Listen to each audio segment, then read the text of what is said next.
The dust clung to Eleanor Blackett's tear-streaked face as the stagecoach disappeared into the distance, leaving her alone with nothing but a single trunk and the bitter knowledge of betrayal. The wooden sign marking Cottonwood County's eastern border mocked her as the setting sun cast long shadows across the barren landscape. She had trusted Thomas, believed his promises of a new life together in Santa Fe, only to be abandoned at this desolate county line with nothing but a hastily scribbled note. "I cannot do this. Forgive me." Eleanor clutched the note in her trembling hand, crumpling the paper as a fresh wave of anger washed over her. 26 years old, and she had been fool enough to believe a traveling salesman's promises of marriage.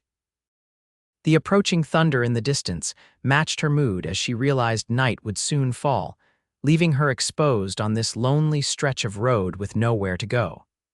The year was 1878, and a woman alone on the frontier faced dangers from all directions.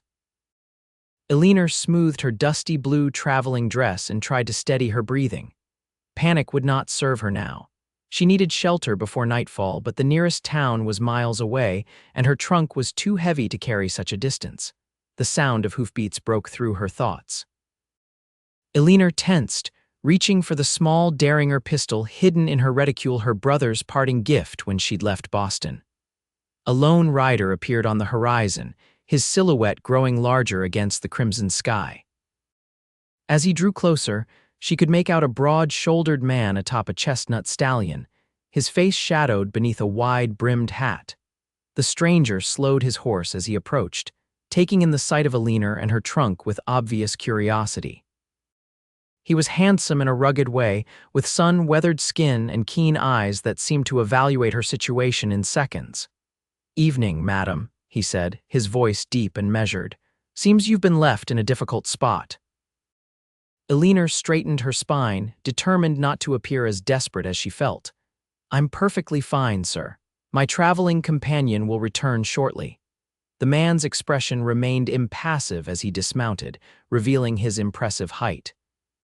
He gestured toward the horizon where the stagecoach had disappeared.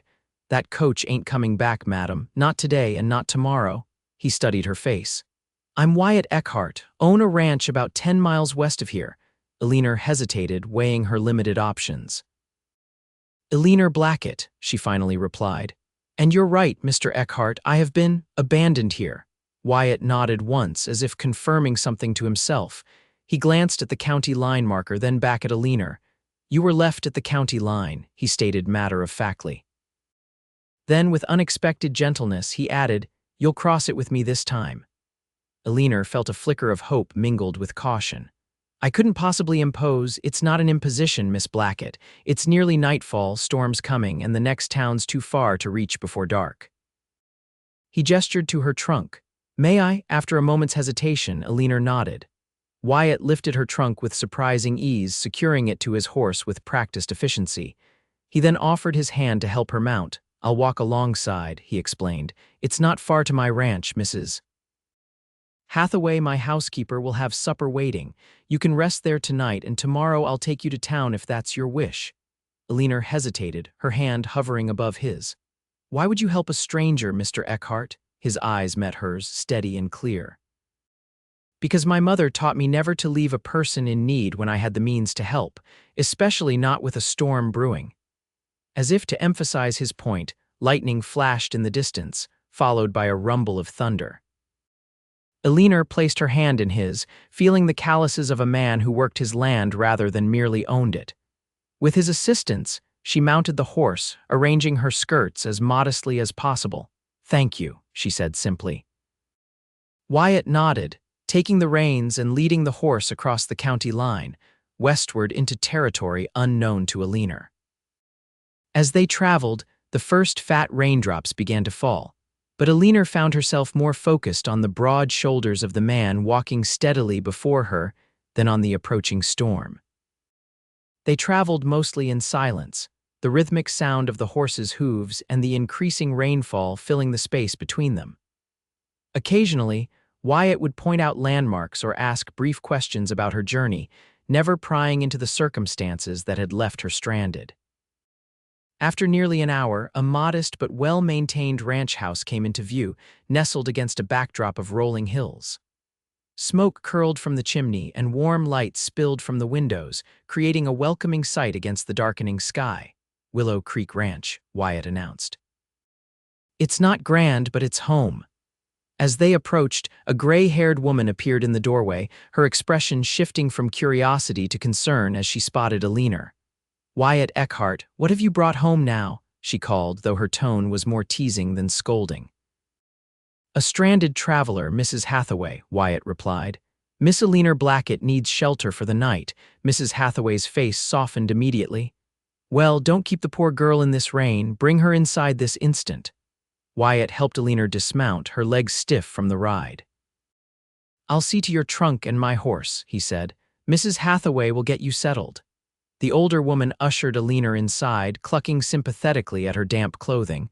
"You poor dear, let's get you warm and dry." The ranch house was modest but comfortable, with solid furniture and touches that spoke of a woman's influence: embroidered cushions, a vase of wildflowers, and curtains at the windows. Mrs. Hathaway led Eleanor to a small bedroom off the main living area. "This was Wyatt's sister's room," she explained, retrieving a clean nightgown and robe from a chest.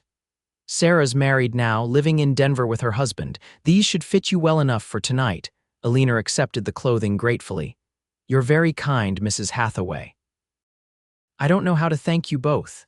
"No thanks needed, child. Now change out of those wet things before you catch your death. Supper will be ready soon." Left alone, Eleanor changed quickly, grateful for the dry clothing. The nightgown was simple but made of soft cotton, and the robe provided welcome warmth. She used a brush from her reticule to tidy her auburn hair, twisting it into a simple knot at the nape of her neck. When she emerged, she found Wyatt had returned to the house, his own clothing changed. He stood by the fireplace, speaking quietly with Mrs. Hathaway. Both turned as Eleanor entered the room. "Feeling better, Miss Blackett?" Wyatt asked, his eyes briefly taking in her appearance before returning politely to her face. "Much, thank you." Eleanor clasped her hands together, suddenly aware of the intimacy of wearing another woman's nightclothes in the presence of a man she'd just met. "I can't express my gratitude enough for your hospitality." "Hospitality's no burden," Mrs. Hathaway declared, moving toward the kitchen. "Now let's eat while the stew's hot." Dinner was a simple but delicious affair: hearty beef stew with freshly baked bread and apple preserves. Mrs. Hathaway kept the conversation flowing, sharing stories about the ranch and the surrounding area. Eleanor learned that Wyatt had inherited Willow Creek from his father 6 years earlier and had expanded it considerably through hard work and wise management. "And what brings you to these parts, Miss Blackett?" Mrs. Hathaway finally asked as she served coffee after the meal. Eleanor hesitated, her fingers tightening around her cup. I had planned to marry in Santa Fe." She swallowed hard. "My fiancé had business there and sent for me to join him, but it seems he had a change of heart during my journey." Understanding dawned on Mrs. Hathaway's face. "And left you at the county line with nothing but your trunk," she finished, her tone indignant. Wyatt's expression darkened. "Did you have any warning, any indication he might not meet you?" "None," Eleanor admitted. "Thomas Mr. Phillips wrote regularly, expressing his eagerness for my arrival." Her cheeks flushed with embarrassment. "The note he left with the coach driver simply stated he couldn't go through with our plans and asked my forgiveness." "Forgiveness?" Mrs. Hathaway scoffed. "What that man needs is a good thrashing, not forgiveness." Wyatt remained quiet, his jaw tight. After a moment he asked, "Do you have family to return to, Miss Blackett?" Eleanor shook her head. "My parents passed several years ago. My brother James lives in Boston with his wife, but—" She hesitated. "We had a disagreement when I accepted Thomas's proposal. James thought I was being impulsive." "Seems your brother had the right of it," Mrs. Hathaway said gently. "Yes," Eleanor agreed, blinking back tears. "But I'm too proud to return and admit it, and in truth I've little to return to. I sold most of my possessions to finance this journey." A heavy silence fell over the table. Outside, the storm had intensified, rain lashing against the windows and wind howling around the eaves of the house. "Well," Mrs. Hathaway said finally. "No decisions need to be made tonight. You'll stay here until the weather clears at the very least." Wyatt nodded in agreement. "Tomorrow I can take you into Cottonwood Springs. It's a growing town with opportunities. The school teacher recently married and moved east with her husband. They're seeking a replacement." Eleanor looked up in surprise. "I was a teacher in Boston before." She trailed off, not wanting to revisit her misplaced trust in Thomas Phillips. "There you have it," Mrs. Hathaway said brightly. "Providence already showing you a path forward." Later, as Eleanor lay in Sarah Eckhart's bed listening to the storm rage outside, she found herself torn between gratitude for the kindness shown to her and fear of what tomorrow might bring.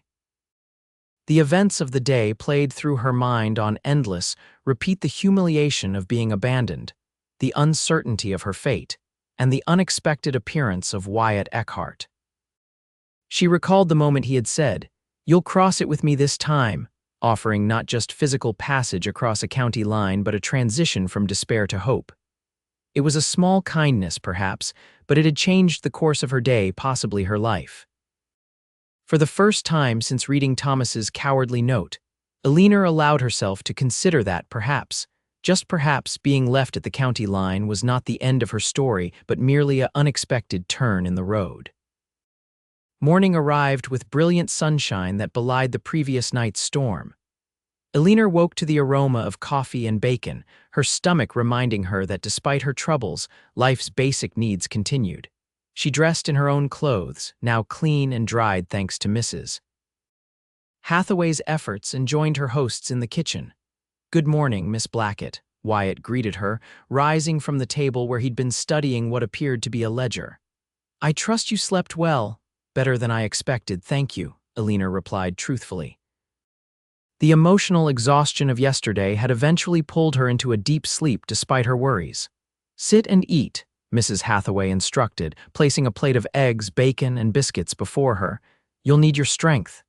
As they ate, Wyatt outlined his plan for the day. "I need to check on the south pasture after the storm, then I can take you to town. Mrs. Hathaway will accompany us, she has shopping to do." "Actually," Mrs. Hathaway interjected, "my old bones are telling me to stay home today. The ride would be too much after yesterday's damp." She glanced meaningfully at Wyatt. "I'm sure Miss Blackett will be safe enough in your company alone." Eleanor felt her cheeks warm at the implication. "I wouldn't want to inconvenience either of you further. Perhaps I could remain here until the next stagecoach passes?" "Nonsense, Mrs. Hathaway declared. "The stage only comes through once a week. Wyatt will take you to town today as planned." After breakfast, Wyatt excused himself to check the property while Eleanor helped Mrs. Hathaway with the dishes. "He's a good man," the older woman said without preamble as they worked. "Too devoted to this ranch for his own good sometimes. Hardly takes a day off, much less considers his own happiness." Eleanor wasn't sure how to respond to this obvious attempt at matchmaking. "He's certainly been very kind to me." "Kindness is just his nature," Mrs. Hathaway continued. "But there's more to him than that. Smart as a whip with numbers and business, reads Shakespeare by lamplight and treats every living creature with respect." She handed Eleanor a plate to dry. "Not that I'm trying to influence you, mind." Eleanor couldn't help but smile. "Of course not. I'm just saying a woman could do worse than Wyatt Eckhart." Mrs. Hathaway's eyes twinkled. "Much worse." By mid-morning, Wyatt had returned, satisfied that the storm had caused minimal damage to the property. Eleanor's trunk was loaded onto a wagon alongside supplies Mrs. Hathaway needed from town, and they set off toward Cottonwood Springs. The landscape was transformed by the previous night's rain. Wildflowers dotted the prairie in vibrant bursts of color, and the air felt cleansed and fresh. Eleanor found herself breathing more easily with each mile that separated her from the county line where her hopes had been dashed. "May I ask you something, Mr. Eckhart?" she ventured after they had traveled in companionable silence for some time. "Wyatt, please," he corrected gently. "And yes, you may ask me anything." "Wyatt, then." Eleanor adjusted her bonnet against the morning sun. "Why did you stop yesterday? Surely you must encounter travelers frequently on that road." He considered her question, his hands steady on the reins. "Truth be told, I don't usually take that route home. I'd been to the Gunderson farm farther east. They had a sick mare I'd agreed to look at. He glanced at her. Perhaps it was fate. Do you believe in fate, Mr. Wyatt? I believe things happen for reasons we don't always understand at the time. His expression grew thoughtful. When I saw you standing there, looking both fierce and frightened all at once, I couldn't just ride past. Eleanor felt a flutter in her chest at his words. Well, I'm grateful, whatever the reason. They arrived in Cottonwood Springs just before noon. The town was larger than Eleanor had expected, several streets lined with businesses, a church spire rising above the buildings, and people moving purposefully about their day.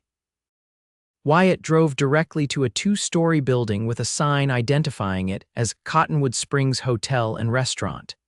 Miss Abigail Quinn owns this establishment, he explained as he helped Eleanor down from the wagon. She's a fair businesswoman and keeps a respectable house. You'll be comfortable here while you decide your next steps. Inside, they were greeted by a tall woman with silver-streaked dark hair and intelligent eyes.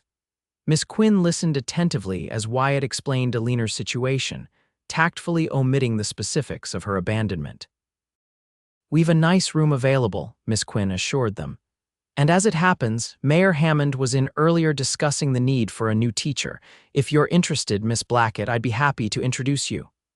That would be most appreciated, Eleanor replied, relief evident in her voice.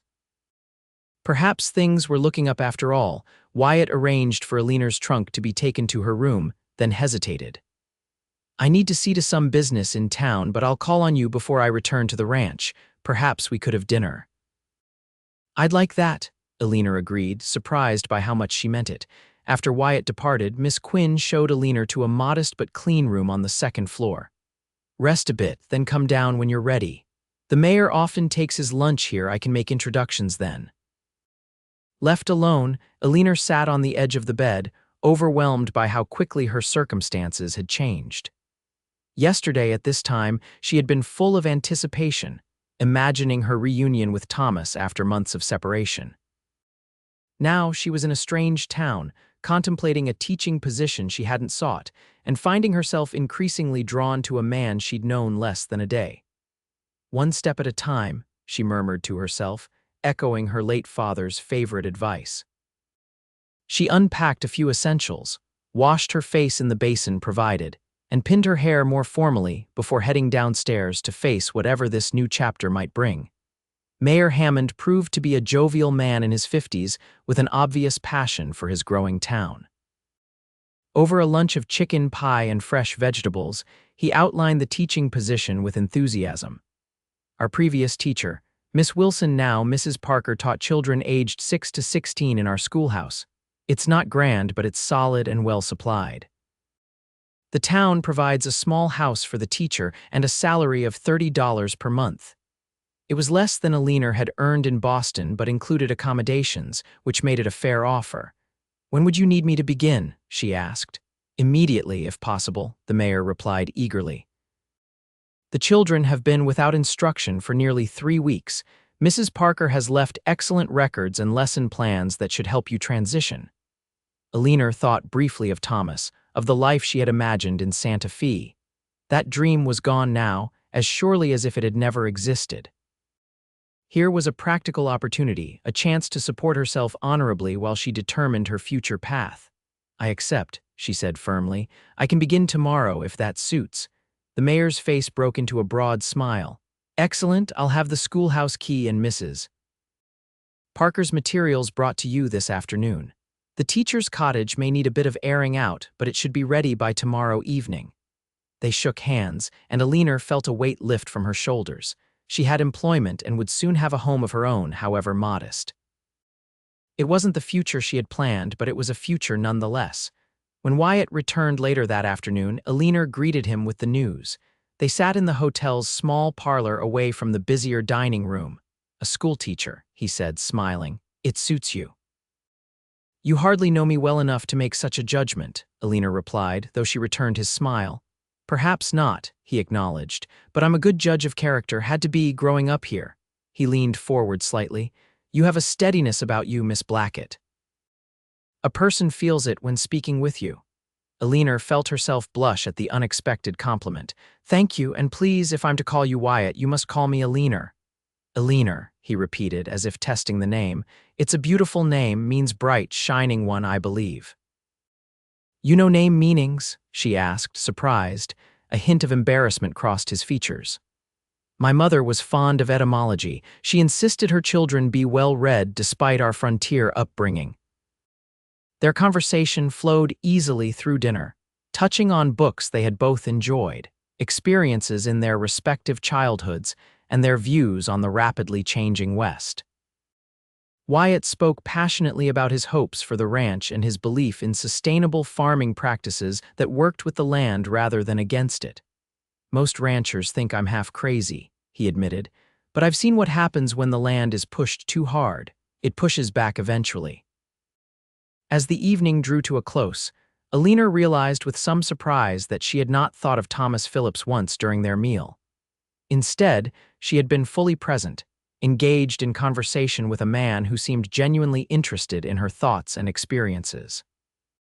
"I should return to the ranch," Wyatt said reluctantly as they stood in the hotel lobby. "Mrs. Hathaway will be wondering if I've fallen into a ravine." "Of course," Eleanor replied. "Thank you for everything, Wyatt. I don't know how I'll ever repay your kindness." "There's nothing to repay." His eyes held hers steadily. "But I would like to call on you again, if I may." Eleanor felt a flutter of something that might have been anticipation. "I would like that very much." Wyatt took her hand, his touch gentle but sure. "Good luck tomorrow, schoolteacher."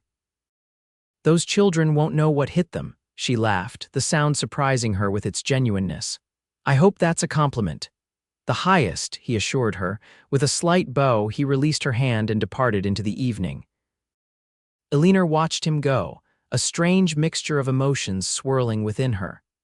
Yesterday, she had believed her heart broken beyond repair.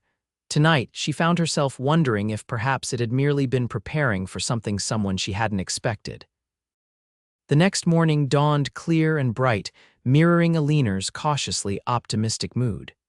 She dressed carefully in her most professional attire, a navy skirt and white blouse with a cameo brooch at the collar. Mayor Hammond had arranged for a town council member to escort her to the schoolhouse, and promptly at 7:30, a knock at her door announced his arrival. The schoolhouse stood at the edge of town, a simple white clapboard building with a small bell tower.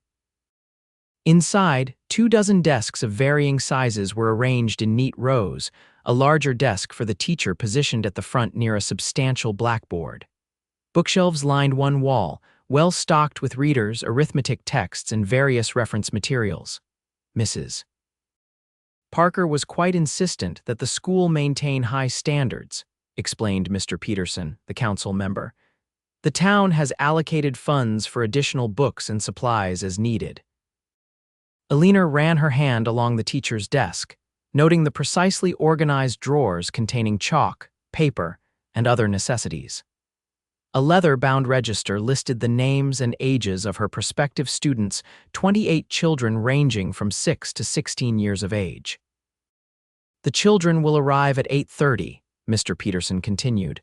"Mayor Hammond has asked me to introduce you and help establish your authority, though I doubt you'll need assistance in that regard."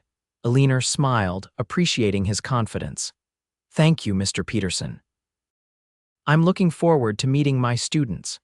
The children arrived in small groups, their curious faces examining her with undisguised interest. Eleanor stood tall beside Mr. Peterson as he introduced her, explaining that Mrs. Parker had provided excellent recommendations for the new teacher, and that he expected them to show Miss Blackett the same respect they had shown their previous instructor. When left alone with the children, Eleanor took a deep breath and began the day with a simple exercise designed to learn their names and assess their various levels of education. By lunchtime, she had a clearer understanding of the challenges ahead. 3 of the oldest boys seemed determined to test her authority. Several of the youngest children required significant attention to remain focused, and the middle group varied widely in their academic achievements. Yet there was promise, too. 12-year-old Sarah Wilson demonstrated a remarkable aptitude for mathematics. The Ferguson twins, though mischievous, showed creative thinking in their responses to literature questions. And even shy little Martha Cooper had offered a thoughtful observation during the morning's geography lesson. After dismissing the children at 3 o'clock, Eleanor remained in the schoolhouse, organizing her thoughts and planning the next day's lessons. She was so absorbed in her work that she didn't hear the approaching footsteps until a knock at the open door startled her. Wyatt stood in the doorway, his hat in his hands. "Mrs. Hathaway insisted I bring these," he explained, indicating a basket covered with a checkered cloth. "She was concerned you might not have had time to properly stock your kitchen yet." Eleanor rose, genuinely pleased to see him. "That's incredibly thoughtful. Please convey my thanks to Mrs. Hathaway." "I will." He stepped inside, glancing around the schoolroom with interest. "How was your first day with the young scholars of Cottonwood Springs?" "Challenging," Eleanor admitted, "but rewarding. There's significant work to be done, but the children are bright and mostly willing." "Mostly?" Wyatt raised an eyebrow. Eleanor smiled ruefully. "The Webster boys seem determined to establish themselves as the classroom authority. I suspect they'll need consistent boundaries." "Ah, the Webster boys," Wyatt nodded knowingly. "Their father runs the largest cattle operation in the county. Good man, but busy. The boys have had less supervision than they should since their mother passed." "I didn't know," Eleanor said softly. "That explains some of their behavior." Wyatt set the basket on her desk. "Don't let it excuse too much, though. Structure will do them good." He hesitated, then added, "I've also come to show you to the teacher's cottage. Mayor Hammond asked if I'd make sure everything was in order." The cottage, a short walk from the schoolhouse, was indeed small but surprisingly charming. A front room served as both parlor and dining area, with a compact kitchen behind it. A narrow hallway led to a bedroom and a smaller room that might serve as a study or guest room. Simple furniture, a table and chairs, a settee, a bed, and a desk provided the essentials. "It's perfect," Eleanor declared, turning in a slow circle to take in what would be her new home. "Far better than I expected, Mrs. Hathaway sent some provisions to get you started," Wyatt said, placing the basket on the kitchen counter and removing the cloth to reveal fresh bread, preserves, butter, eggs, and a small roast chicken. "And these are from me." He produced a small bundle of wildflowers, their vibrant colors brightening the simple room immediately. Eleanor accepted them with genuine pleasure. "Thank you, Wyatt, for these and for everything else." "I've done very little," he demurred. "You've done more than you know," she countered softly. Their eyes met, and Eleanor felt that same flutter of awareness she had experienced the previous evening. There was something about Wyatt Eckhart that called to her a steadiness, an integrity that resonated with her own values. The moment stretched between them, full of unspoken possibilities, until Wyatt finally broke the silence. "I should let you settle in. I imagine you're tired after your first day." "A bit," she acknowledged, "but I'd welcome your company for supper if you have time. It seems Mrs. Hathaway has provided more than enough for two." He hesitated only briefly before nodding. "I'd like that." They worked together to prepare a simple meal, moving around the small kitchen with surprising ease, as if they had done this many times before. Conversation flowed naturally between them, and Eleanor found herself sharing stories of her childhood in Boston that she hadn't thought about in years. "My father was a professor of literature at Harvard," she explained as they sat at the small table. "Our home was always filled with books and ideas. He encouraged debate at the dinner table, my brother James, and I would argue about everything from poetry to politics, while our mother tried to maintain some semblance of decorum." "They sound like remarkable people," Wyatt observed. They were. Eleanor's expression softened with memory. "They died within months of each other 3 years ago, father of pneumonia and mother of what the doctor called a broken heart, though I suspect it was the same illness that took father." "And your brother? You mentioned you weren't on the best terms." Eleanor sighed. "James is conventional. He married well, took over father's position at the university, and expected me to follow a similar path, marriage to one of his colleagues, a proper Boston household. When I announced my engagement to Thomas, who had no family connections or prestigious education to recommend him, James was furious." "He was trying to protect you," Wyatt suggested gently. "Perhaps." Eleanor's lips curved in a rueful smile, though his methods left much to be desired. Our last conversation ended with him declaring I would regret my decision and me insisting I never would. She shook her head. It seems he was right after all. Being right doesn't justify being unkind, Wyatt said, and Thomas's actions don't retroactively justify your brother's behavior. Eleanor looked at him in surprise, touched by his defense of her decision. That's a very balanced view. I try to see all sides of a situation, he explained. Comes from growing up with a strong-willed sister and a father who believed in fairness above all else. As the evening progressed, Eleanor learned more about Wyatt's family, his father who had built the ranch from nothing after the war, his mother who had insisted on bringing culture and education to their frontier home, and his sister Sarah who had defied expectations by studying to become a nurse before marrying a doctor in Denver. Father always said we were blessed with more determination than sense, Wyatt recalled with a fond smile, but he supported our dreams even when they weren't conventional. He sounds wonderful, Eleanor said. I wish I could have met him. He would have liked you, Wyatt replied with certainty. He appreciated people who faced challenges head-on instead of running from them. The simple compliment warmed Eleanor more than she expected. I haven't always been so brave, she admitted. Coming west with Thomas was the most daring thing I'd ever done, and look how that turned out. You were brave to trust, Wyatt countered, and you're being brave now, starting over in a strange place instead of retreating to what's familiar. His eyes held hers. That's true courage, Eleanor. Later, after Wyatt had departed with a promise to call again soon, Eleanor stood in the doorway of her new home, watching his figure disappear down the moonlit path toward town. She felt a curious mixture of emotions, lingering sadness for what she had lost, anxiety about the challenges ahead, but also a growing sense of possibility that she hadn't expected to feel so soon after Thomas's betrayal. One step at a time, she reminded herself, closing the door on the night and turning to face her new home. The following weeks established a rhythm to Eleanor's new life. Mornings and afternoons were devoted to her students, who gradually accepted her authority and responded to her teaching methods. Evenings were spent preparing lessons, grading papers, and making her cottage more homelike with small touches: curtains sewn from fabric purchased at the general store, wildflowers arranged in mason jars, and a colorful quilt for her bed that Miss Quinn had helped her select. Wyatt called regularly, sometimes bringing small gifts from Mrs. Hathaway or items he thought might interest Eleanor: a book of poetry he had found in town, fresh honey from his hives, or wildflowers he had gathered on his ride. Their conversations ranged widely, from literature to local politics, from memories of their childhoods to hopes for the future. Eleanor found herself looking forward to his visits with increasing anticipation, catching herself listening for the sound of his horse or watching the road from her classroom window in the afternoons. She told herself it was simply the pleasure of adult conversation after days spent with children. But in her heart, she recognized it was more. One Saturday afternoon in late May, nearly a month after her arrival in Cottonwood Springs, Wyatt appeared at her door with an unexpected proposal.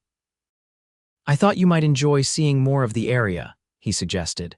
Mrs. Hathaway has packed a picnic if you'd care to ride out to Silver Creek with me. The wildflowers are at their peak right now. Eleanor accepted eagerly, donning a riding habit she had purchased with her first month's salary. Wyatt had brought a gentle mare for her to ride, and they set off at a leisurely pace, following a trail that wound through rolling hills dotted with oak and cottonwood trees. Silver Creek proved to be a lovely spot, a clear stream meandering through a meadow ablaze with wildflowers, sheltered by a stand of ancient cottonwoods whose leaves rustled soothingly in the spring breeze. They spread a blanket beneath one of the trees and unpacked Mrs. Hathaway's generous provisions: fried chicken, potato salad, fresh bread, and a jar of lemonade. This is paradise, Eleanor sighed, leaning back on her elbows to gaze at the blue sky visible through the canopy of leaves. I never imagined the West could be so beautiful. It has its harsh aspects, Wyatt acknowledged, but there's beauty here if you're willing to see it. He glanced at her. Like many things in life. After they had eaten, they walked along the creek, stopping occasionally to examine interesting stones or watch the darting movements of small fish in the clear water. Eleanor felt a peace she hadn't experienced in a long time, perhaps ever. "May I ask you something personal?" she ventured as they stood on a flat rock overlooking a small waterfall. "Of course." "Why aren't you married?" The question had been on her mind for weeks. Wyatt was handsome, established, kind. Surely local women must have pursued him. He considered her question thoughtfully before answering. "There was someone once when I was younger. Rebecca Hamilton. We grew up together, planned a future together." His expression grew distant. "Then a drought came, followed by a harsh winter. My father died trying to save our herd. I inherited the ranch at 22 with debts and responsibilities I barely understood." He picked up a small stone, turning it over in his hands. "Rebecca's father wanted her to marry a businessman from Denver. More security, he said. She chose him." He skipped the stone across the water. "Can't say I blame her. I couldn't promise her much at the time." "I'm sorry," Eleanor said softly. Wyatt shook his head. "Don't be. It worked out as it should. She's happy in Denver with her merchant husband and 3 children, and I've built the ranch into something my father would be proud of." "But you've been alone." His eyes met hers, surprisingly warm. "Until recently, yes." The implication in his words sent a tremor through Eleanor. She looked away, suddenly conscious of how close they were standing, how intimate this conversation had become. "What about you?" Wyatt asked gently. "Before Thomas, was there someone special in Boston?" "No one serious," Eleanor admitted. "My father's illness consumed our family for over a year. After he died, Mother needed me." She hesitated. "Then she was gone too, and I was adrift. When Thomas began calling on me, offering a future so different from anything I'd known." She trailed off, embarrassed by her naivety. "You wanted adventure," Wyatt finished for her. "A new beginning." "Yes." She looked up at him gratefully, relieved by his understanding. "Instead, I found myself abandoned at a county line. All my dreams turned to dust in an instant." "Not all of them," Wyatt said, his voice low. "Some dreams just take a different path than we expected." Their eyes held, and Eleanor felt something shift between them, a recognition, a possibility that had been building since that first meeting. Slowly, giving her every chance to withdraw, Wyatt leaned forward. His lips met hers in a gentle kiss that nevertheless sent warmth spreading through her entire body. It was nothing like Thomas's occasional hurried embraces. This was a communication, an offering of himself that asked for her response without demanding it. When they parted, Eleanor felt breathless, her heart racing. Wyatt's eyes searched hers, looking for any sign of regret or discomfort. "I've wanted to do that since I found you standing by that county line," he confessed. "Though I'd have been run out of town for being so forward with a lady I'd just met." Eleanor laughed softly, surprised by her own lack of embarrassment. "I might have been scandalized then," she admitted. "Now I find I'm only grateful." The ride back to town was filled with a new awareness between them, a gentle anticipation of possibilities. As they neared Eleanor's cottage, Wyatt grew more serious. "I don't want to rush you, Eleanor. You've been through a significant disappointment and you're still establishing yourself here. I understand if you need time." She considered his words, appreciating his consideration. "I do need time," she acknowledged. "But I'd like to continue getting to know you, Wyatt. I've enjoyed our conversations, our time together." Relief showed in his smile. "Then we'll take things slowly. One step at a time." The phrase, her father's favorite advice, which she had adopted as her own mantra, sounded right coming from Wyatt's lips. One step at a time, they would discover what might grow between them. June bloomed across the prairie, bringing longer days and the end of the school term. Eleanor had grown increasingly comfortable in her role as teacher, developing a rapport with even the most challenging students. The Webster boys, while still spirited, had channeled their energy into a school newspaper Eleanor had suggested, reporting on town events and student activities with surprising enthusiasm. On the last day of school, the children presented Eleanor with a handmade book containing drawings, poems, and notes expressing their appreciation for her teaching. Even the oldest students had contributed, their initially reluctant respect having evolved into genuine regard.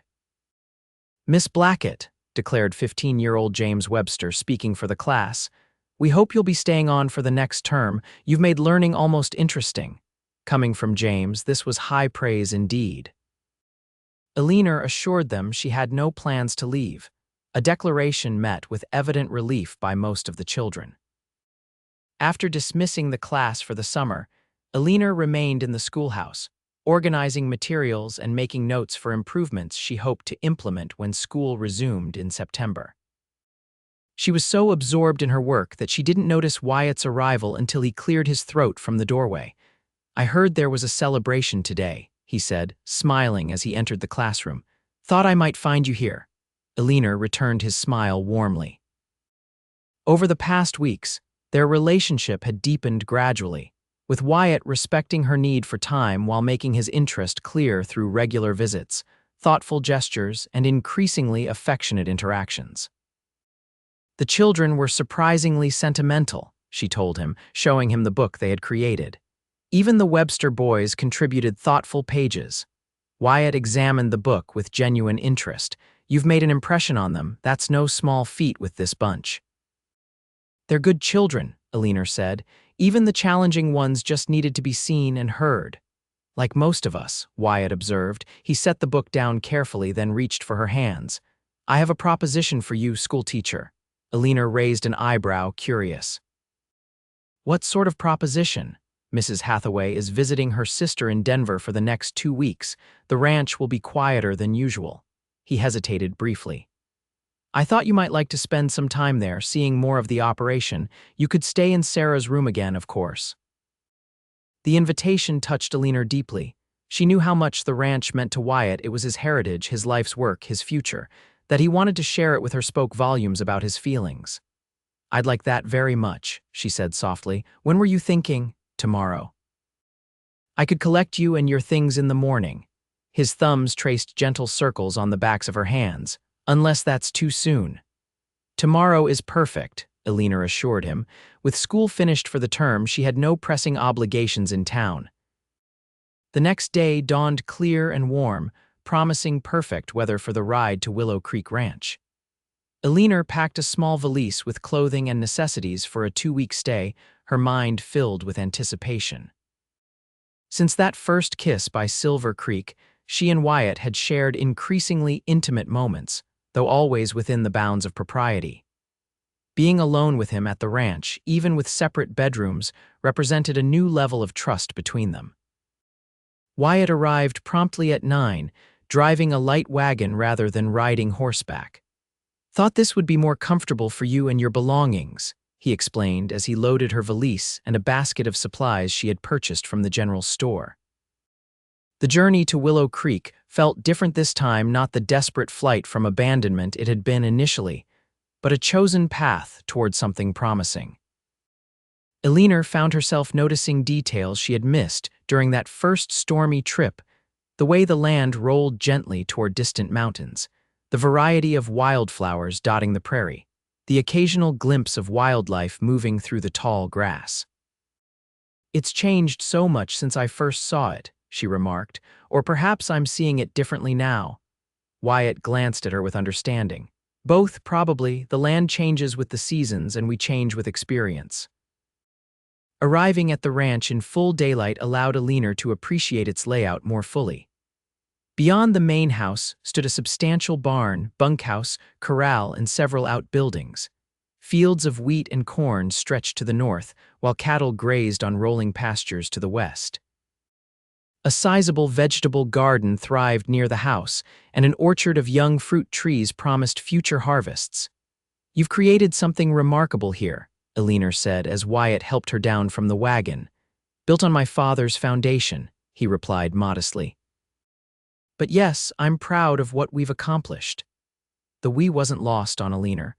Though Wyatt owned the ranch, he clearly viewed it as a community effort, acknowledging the contributions of Mrs. Hathaway, his ranch hands, and even the land itself. Inside, the house welcomed her with familiar comfort, the solid furniture, the embroidered cushions, the sense of home that had impressed her during her first stay. Wyatt showed her to Sarah's room once again, then excused himself to see to some ranch business while Eleanor settled in. Later, they prepared supper together, moving around the kitchen with easy familiarity. Wyatt proved to be a capable cook, explaining that he had learned out of necessity during bachelor periods when Mrs. Hathaway visited family. Sarah insisted all of us learn basic skills, he explained as he expertly sliced potatoes for frying. Said no child of hers was going to be helpless in a crisis. She sounds formidable, Eleanor remarked, impressed. She is. Wyatt's expression was affectionate. You'll meet her soon, I hope. She's planning to visit in August with her husband and son. The casual assumption that Eleanor would still be in his life months from now warmed her. I'd like that very much. Over the next several days, Wyatt showed Eleanor every aspect of ranch life, the careful management of water resources, the rotation of cattle between pastures to prevent overgrazing, the selective breeding program he had established to improve his herd, and the experimental crops he was testing for drought resistance. Most ranchers focus solely on cattle, he explained as they rode along a fence line one morning, but diversification provides security. A drought that decimates the herd might spare the wheat, or vice versa. Eleanor admired his foresight and practical wisdom. Here was a man who didn't simply react to challenges, but anticipated and prepared for them. It was a stark contrast to Thomas's impulsive nature and grand but poorly planned schemes. She also observed Wyatt's interactions with his ranch hands, 4 permanent workers who lived in the bunkhouse and additional men hired seasonally for specific tasks. He treated each with respect, listening to their ideas and acknowledging their expertise in various aspects of ranch operations. Miguel knows more about horse breeding than anyone I've ever met, Wyatt told her after they had visited the stables. He's taught me most of what I know about selecting bloodlines. You value people's knowledge regardless of their position, Eleanor observed. That's rare. Wyatt looked surprised. It's just common sense. A man who spends his life doing something knows more about it than someone who only reads about it in books. In the evenings, they sat on the porch watching the sunset, talking about their day or sometimes simply enjoying comfortable silence. On the 4th night of her stay, as the first stars appeared in the darkening sky, Wyatt took her hand in his. I'm glad you're here, Eleanor, he said quietly. The ranch feels more complete with you in it. The simple statement affected her deeply. I feel at home here, she admitted. More than I expected. He turned to face her, his expression serious in the fading light. I know it's only been a short time since we met, and you've been through a significant upheaval. He hesitated, choosing his words carefully, but I want you to know that my feelings for you are serious. I'm not in any hurry, but I do hope that eventually you might consider a future here, with me. Eleanor's heart quickened at his words. They weren't a formal proposal. Wyatt was too respectful of her recent experiences for that, but they were a declaration of intent, an invitation to consider possibilities. I've been thinking about the future too, she confessed. About what I want, what would make me happy. She squeezed his hand gently. Being here with you feels right in a way nothing else has. Wyatt lifted her hand to his lips, pressing a kiss to her knuckles. Then we'll continue as we have been getting to know each other, building something together step by step. One step at a time, Eleanor agreed, leaning toward him as his arm encircled her shoulders. Their kiss beneath the emerging stars felt like a promise not rushed or desperate, but steady and sure like Wyatt himself. The days at Willow Creek passed with surprising swiftness, each filled with new experiences and deepening connection. Eleanor learned to ride better under Wyatt's patient instruction, helped with the vegetable garden, and even attempted bread making using Mrs.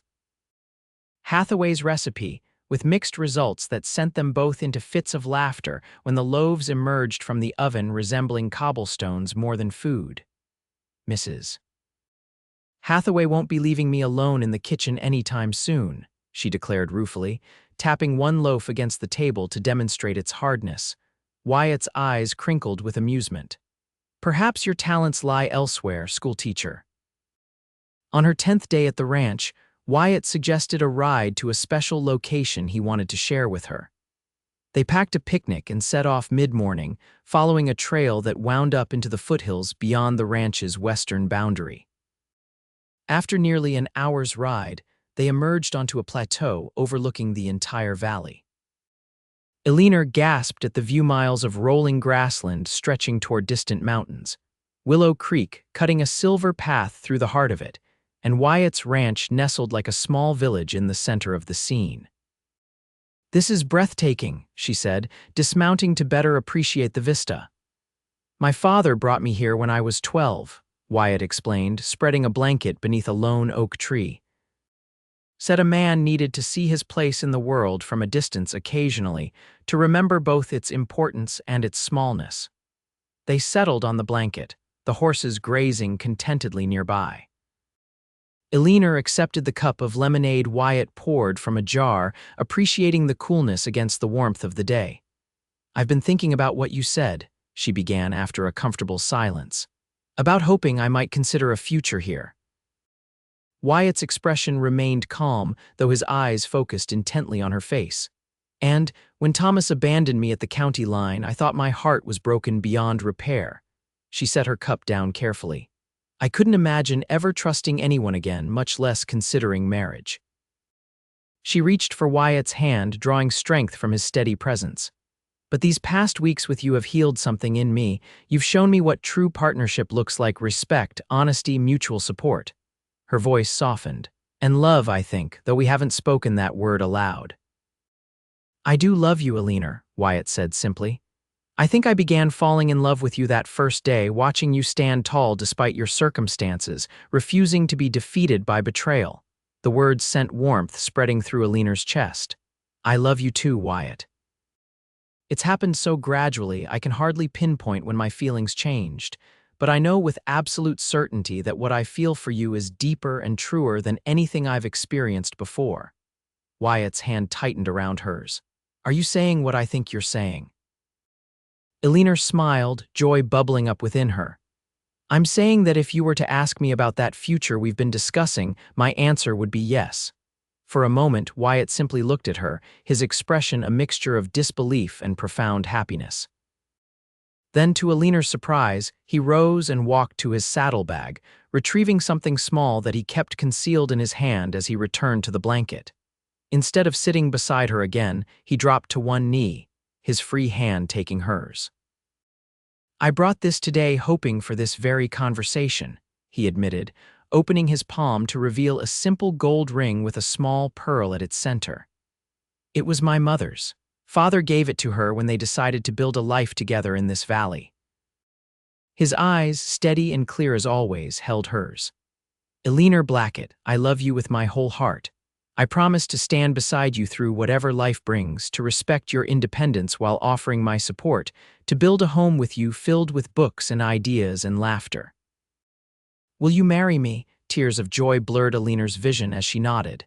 "Yes, Wyatt, yes, I will marry you."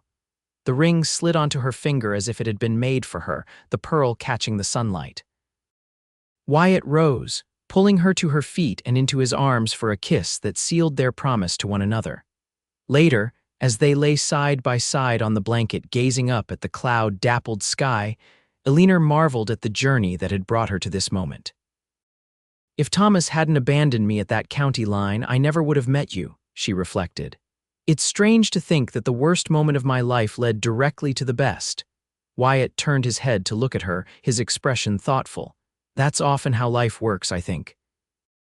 Our greatest challenges open doors we might never have discovered otherwise." "When you found me there, you said I'd cross the county line with you this time," Eleanor remembered. "I had no idea how significant that crossing would be." "Neither did I," Wyatt admitted. "I just knew I couldn't leave you there alone." Eleanor raised herself on one elbow, looking down at his beloved face. "I'm glad you didn't." Their return to the ranch was filled with quiet joy and planning. They decided on an August wedding, simple but meaningful, to be held at Willow Creek with friends from town and Wyatt's sister's family in attendance. Eleanor would complete the summer term as planned, then move permanently to the ranch after their marriage. "Will you miss teaching?" Wyatt asked as they discussed their future. "Perhaps," Eleanor acknowledged, "but the ranch is large enough to keep me busy, and eventually—" She blushed slightly. "Eventually we might have children of our own to teach." Wyatt's smile at this suggestion was radiant. "I'd like that very much." When Mrs. Hathaway returned from Denver and learned of their engagement, her reaction was one of unrestrained delight. "Finally," she exclaimed, embracing Eleanor warmly. "I've been hoping for this since the moment he brought you home that stormy night. I told Sarah when I visited that her brother had found someone special at last." News of their engagement spread quickly through Cottonwood Springs. Mayor Hammond expressed both congratulations and disappointment at the prospect of losing his teacher, though Eleanor assured him she would help find and train her replacement before the fall term began. "Perhaps Miss Wilson from the boarding house," she suggested. "She has experience teaching younger children in St. Louis and mentioned she misses it." July passed in a flurry of preparations. Eleanor divided her time between teaching summer sessions for children who needed additional instruction, helping Wyatt with ranch projects, and preparing for their August wedding. Mrs.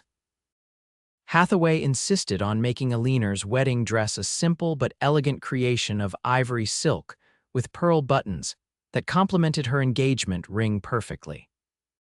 Wyatt, meanwhile, focused on expanding and renovating the master bedroom, and adding a small study where Eleanor could maintain her own space for reading and correspondence. His sensitivity to her need for intellectual stimulation and personal time only deepened her appreciation for the man she had agreed to marry. A letter arrived from Boston in late July. Eleanor had finally written to her brother James after her engagement, hoping to repair their relationship before her marriage. His response was cautiously conciliatory, expressing regret for their estrangement and a willingness to begin corresponding again. Though he couldn't attend the wedding due to teaching obligations, he sent a generous gift and an open invitation for Eleanor and Wyatt to visit Boston when circumstances allowed. "A step in the right direction," Eleanor said, showing the letter to Wyatt. "One step at a time," he replied with a smile, their shared philosophy a constant reminder of how far they had come together. August arrived with perfect weather, warm days and cool nights, the prairie adorned with late summer wildflowers, and Willow Creek running clear and strong after recent rains. The ranch was at its most beautiful as preparations for the wedding reached their final stages. Sarah Eckhart arrived with her husband Dr. Daniel Cooper and their 4-year-old son William a week before the ceremony. Eleanor took to Wyatt's sister immediately. She was intelligent, forthright, and possessed the same fundamental kindness as her brother, though expressed with more animation and less reserve. "I knew Wyatt would find someone extraordinary eventually," Sarah told Eleanor as they walked through the garden the evening before the wedding. "He doesn't give his heart easily, but when he does, it's completely." "I've discovered that," Eleanor agreed softly. "Sometimes I can hardly believe how fortunate I am." Sarah linked her arm through Eleanor's. "It's not fortune, it's recognition. You and Wyatt recognize something essential in each other." She smiled.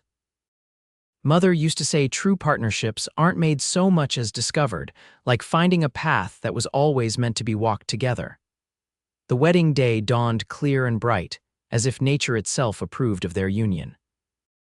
Beneath the ancient cottonwood trees near Willow Creek, with wildflowers decorating simple wooden benches and a canopy of blue sky overhead, Eleanor and Wyatt exchanged their vows before friends, neighbors, and family. Eleanor, radiant in Mrs. Hathaway's creation, carried a bouquet of prairie flowers. Wyatt, more handsome than ever in a new suit, watched her approach with such love in his eyes that several guests were moved to tears before the ceremony even began. "I take you, Eleanor, as my wife." Wyatt's voice rang clear and strong as he spoke his vows. "To stand beside you in joy and sorrow, to support your dreams as you support mine, to build a life of purpose and love together for as long as we both shall live." Eleanor's voice trembled slightly with emotion as she repeated similar promises, her heart so full she could scarcely contain it. When the minister pronounced them husband and wife, Wyatt's kiss was both tender and passionate, a perfect expression of the love that had grown between them since that fateful meeting at the county line. The celebration that followed was joyous tables laden with food prepared by Mrs. Hathaway and neighboring women, music provided by local musicians, dancing that continued well into the evening beneath lanterns hung from the trees. Eleanor and Wyatt moved among their guests, accepting congratulations and sharing their happiness with all who had come to celebrate with them. As the evening drew to a close, the newlyweds slipped away from the festivities to stand together on the porch of what was now their home. Wyatt's arm encircled Eleanor's waist as they gazed at the stars emerging in the darkening sky. "Happy, Mrs. Eckhart?" he asked softly. The new name sent a thrill through Eleanor. "Completely, Mr. Eckhart," she replied, turning within the circle of his arms to face him, "and grateful beyond words for the day you found me at that county line." "I believe we found each other," Wyatt corrected gently, his hand rising to cup her cheek. "And every day since has confirmed what I suspected then, that you were meant to cross that line with me to build this life together." Their kiss beneath the stars sealed a journey that had begun with abandonment and despair, but had transformed into one of love, partnership, and promise. As Wyatt led his bride into their home, Eleanor knew with absolute certainty that this crossing from solitude to partnership, from stranger to beloved, from teacher to wife and eventual mother, was the one she had been seeking all along, though she hadn't known it until a cowboy stopped his horse at a county line and changed her life forever. 5 years later, Eleanor stood on the porch of Willow Creek Ranch, watching as Wyatt lifted their 3-year-old daughter Catherine onto her first pony. The little girl's delighted laughter echoed across the yard as her father led the gentle animal in a careful circle. "Not too fast, Wyatt," Eleanor called, one hand resting protectively on her swollen belly where their second child grew. "She's still so small." "She's an Eckhart, Eleanor," Wyatt called back, his face alight with pride, "born to ride almost before walking." Eleanor shook her head fondly, knowing there was truth in his words. Catherine had her father's natural affinity for horses and her mother's determination, a combination that both delighted and occasionally alarmed her parents. The ranch had prospered in the years since their marriage. Wyatt's progressive farming methods had proven successful even during a difficult drought 2 years earlier, and their cattle operation had expanded significantly. Eleanor had brought her own contributions, establishing a small school for ranch children and those from neighboring properties, starting a literary society that met monthly in town, and implementing bookkeeping practices that had streamlined the ranch's financial management. Together, they had built something neither could have created alone: a thriving enterprise, a loving home, and a partnership that strengthened with each passing season.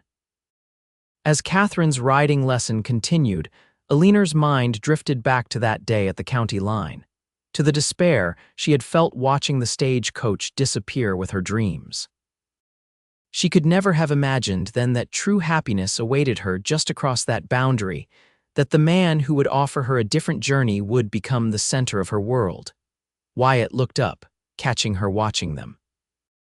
The love in his eyes, unchanged after 5 years of marriage, sent the same warmth through her heart as it had the first time he had looked at her that way. "One more circle, then we'll come in," he called. "Little rider's getting tired, though she won't admit it." Eleanor smiled, recognizing the truth of his observation. Their daughter was already showing signs of fatigue, though stubbornly maintaining her excitement. Like father, like daughter, both would work until they dropped if left to their own devices. When they finally came up to the porch, Catherine launched herself from Wyatt's arms into Eleanor's careful embrace. "Mama, I rode like Papa, did you see?" "I saw, my brave girl," Eleanor assured her, smoothing back dark curls so like Wyatt's. "You're a natural horsewoman." "Like you, my love," Wyatt said, leaning in to kiss Eleanor's cheek.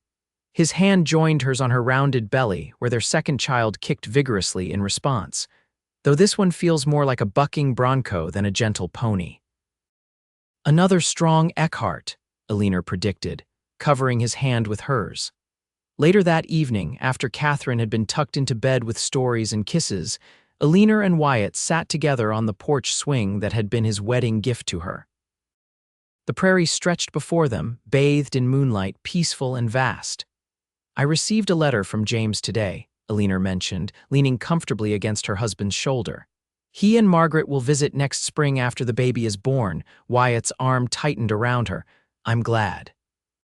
It's important for Catherine and this new one to know your family too. The reconciliation with her brother had been gradual but complete. James had finally visited 2 years earlier and had been visibly impressed by the life Eleanor and Wyatt had built together. His initial skepticism about her Western marriage had given way to genuine respect for her husband and appreciation of her happiness. "I've been thinking," Wyatt said after a comfortable silence, "about how different our lives might have been if I hadn't taken the Eastern Road that day, if you hadn't been left at that particular county line." Eleanor turned slightly to see his face in the moonlight. "Do you believe it was fate?" "I believe some people are meant to find each other," he replied thoughtfully. "Whether it's fate or providence or simply good fortune, I'm grateful every day that our paths crossed when they did." "As am I," Eleanor agreed softly, "though at the time I thought it the worst day of my life." Wyatt pressed a kiss to her temple. "And now I know it was the best," she said with certainty. "The day everything changed when one journey ended and a far better one began." They sat in companionable silence, listening to the night sounds of the ranch, distant lowing of cattle, the soft nickering of horses in the barn, the whisper of wind through cottonwood leaves. This was the symphony of their shared life, the music of a happiness neither had expected but both had helped to create. "One step at a time," Wyatt murmured, an echo of the philosophy that had guided their relationship from its beginning. "One step at a time," Eleanor agreed, her hand finding his in the darkness, "and every step better than the last." As they had done countless evenings before, they sat together watching the stars wheel overhead. Two people who had found in each other not just love but partnership, not just passion but purpose. The county line that had once marked Eleanor's darkest moment had become instead the beginning of her brightest journey, a boundary crossed not in abandonment but in hope, not in ending but in beautiful, unexpected beginning.